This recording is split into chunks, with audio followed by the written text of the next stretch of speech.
Oke, assalamualaikum warahmatullahi wabarakatuh. Salam sejahtera untuk kita semua. Om Swastiastu, salam budaya, salam kebajikan.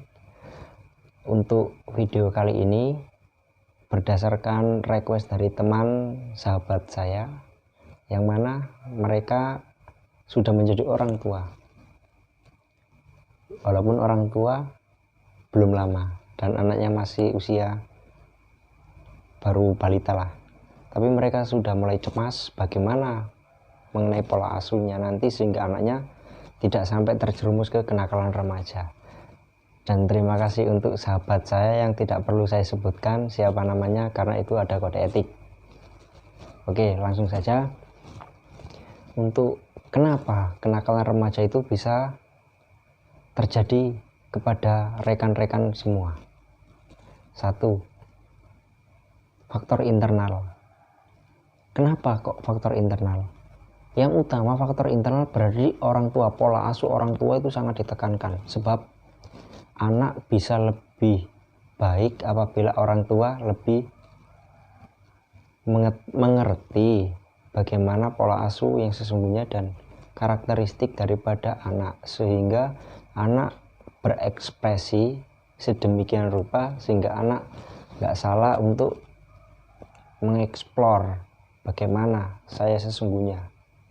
Jadi mengenai kenakalan remaja itu ada dua faktor, internal dan eksternal. Dan yang eksternal kebetulan saya lebih tepat ke lingkungan sosial, sebab di lingkungan sosial lah anak bisa tumbuh kembang. Dan tidak jauh juga orang tua juga saya rasa lebih penting, sebab orang tua itu adalah guru yang utama selepas anak di dunia pendidikan. Sebab orang tua itu contoh. Kalau orang tua tidak bisa menjadi contoh, anak akan liar. Dan apabila anak tertekan di rumah, mau nggak mau, anak kalau di luar rumah hidup dengan lingkungan sosial mereka, sedangkan lingkungan sosial mereka tidak positif, mohon maaf, dalam artian negatif. Ya siap-siaplah orang tua mengetahui bagaimana nasib anaknya ke depan. Sebab anak itu lebih suka apabila orang tua sedikit perhatian. Kenapa kok saya bilang sedikit? Karena kalau saya bilang 100% otomatis nggak bakal. Sebab orang tua itu mempunyai kesibukan masing-masing. Yang utama orang tua mempunyai tanggung jawab mencari nafkah. Apabila orang tua tidak mencari nafkah, maka tidak bisa anak melanjutkan pendidikan di jenjang sekolah maupun di jenjang perguruan tinggi. Lah, faktor dari eksternal tersebut, maka anak itu bisa berubah suatu saat atas lingkungan sekitarnya. Iyalah kalau lingkungan sekitarnya itu positif. Seumpama kalau negatif, bagaimana nasib anak itu tersebut dan juga bagaimana orang tuanya. Sebagai orang tua harus perlu diingat. Dan sebagai remaja-remaja kekinian, bahwasanya saat ini sudah mengenai industri 4.0, 4.0, dunia saat ini sudah dikerucutkan kepada dunia globalisasi, yang mana dunia globalisasi tersebut sudah kebanyakan robotik. Kalau orang tua tidak bisa mengikuti anaknya dan mengikuti perkembangan zaman, maka secara tidak langsung anak itu akan haus dengan sendirinya.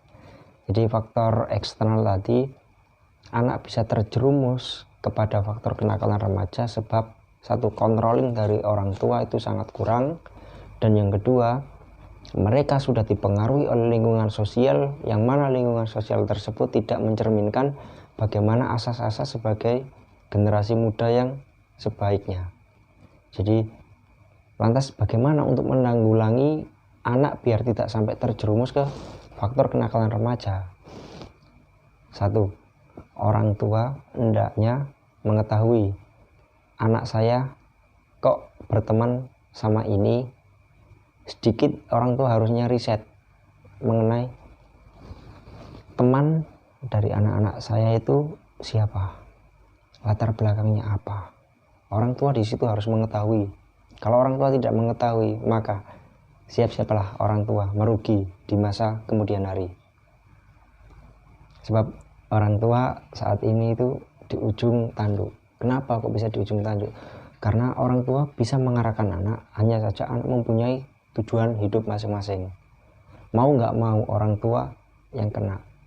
Dan semoga saja di generasi pemuda saat ini tidak sampai terjerumus ke zona minus, dalam artian narkotika dan lain sebagainya. Sebab akan merugilah generasi muda apabila terjerumus ke lingkungan narkoba. Sebab narkoba tidak hanya untuk eksistensi ataupun untuk pamer gaya ataupun gengsi, bukan, melainkan itu menghancurkan masa depan kalian. Ingat, sebagai pemuda harus diingat itu. Dan kalian sebagai pemuda hendaknya mengetahui, saya mempunyai cita-cita apa, tujuan saya apa. Harusnya sebagai remaja saat ini sudah mulai berpikir kenapa, bagaimana, dan mengapa. Kenapa remaja harus terjun ke lingkungan-lingkungan sosial? Satu, kalau hal positif untuk mencari teman ataupun relasi. Dan yang kedua, mengapa? Kalaupun remaja hanya diam di rumah, ya mohon maaf, mungkin pengetahuannya hanya lingkup internal, dalam artian orang tua dan di lingkungan pendidikan, tanpa mengetahui lingkungan sosial. Dan yang ketiga, untuk kenapa anak kok lebih suka untuk belajar di luar. Kalau belajar di luar, otomatis anak itu lebih mengetahui, kalaupun anaknya mengetahui jati dirinya. Dan bagaimana caranya untuk mengetahui jati dirinya anak? Tenang saja, ada biro-biro psikologi terdekat. Itu bisa Anda kunjungi sebagai orang tua untuk mengeflorkan bagaimana nasib anak saya. Karena di biro psikologi tersebut sudah tersedia. Tersedia apa? Di situ ada tes minat bakat dan lain sebagainya. Jadi saya rasa orang tua mengeluarkan uang banyak untuk anaknya itu nggak rugi apabila anaknya sudah sesuai dengan koridor orang tua. Dan begitu juga anak akan lebih suka apabila orang tua mengetahui anaknya seperti apa. Jangan anak dibiarkan seadanya, sebab masa depan anak ada di orang tua, dan orang tua bisa hanya support. Penentunya siapa? Anak sendiri. Dan mungkin itu saja poin yang saya sampaikan pada hari ini. Kurang lebihnya mohon maaf. Mungkin ada pertanyaan, silakan langsung komen di bawah. Kalaupun tidak mau komen di bawah, ada nomor WA saya sendiri. Dan tentunya kalaupun nggak bisa WA, karena saya tidak bisa menyebutkan nomor WA saya, sebab nomor WA adalah nomor privasi. Jadi Anda bisa DM IG saya, kusnul.yakin. Silakan tanyakan dan nanti akan saya jawab dengan video. Kurang lebihnya mohon maaf. Jangan lupa like, share, subscribe akun YouTube Yakin Jiwa Indonesia.